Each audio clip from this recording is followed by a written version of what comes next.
Saudi আরবে যাবো উমরা করতে, আপনারা আমার জন্য দোয়া করবেন।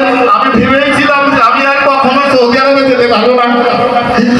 আমার প্রবাসী ভাইরা যে কত কষ্ট করে, বিশ্বাস করেন একটা প্রবাসী ছাড়া তাদের কষ্ট কেউ বুঝবে না।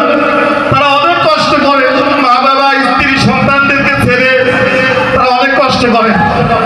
আমি ক্ষমা চেয়ে দিচ্ছি আপনাদের কাছে। আমার পূর্বের কথা মনে হলে এখন আমি গভীর রাতে কান্না করি যে আল্লাহ আমাকে হয়তো আপনি ভালো লাগছে। আমার মতো লক্ষ লক্ষ প্রবাসী ভাইরা বিদেশে অনেক কষ্ট করে। সবাই ভালো থাকবেন। আবারও বলি আমার প্রবাসী ভাইদেরকে একটু হলেও সম্মান করবেন, তারা কিন্তু অনেক কষ্ট করে। সবাই ভালো থাকবেন, আমার জন্য দোয়া করবেন। আমি যে কটা দিন বেঁচে আছি সততাকে ধারণ করে যেন এই মানবিক কাজগুলো যাতে করে যেতে পারি। আসসালামু আলাইকুম।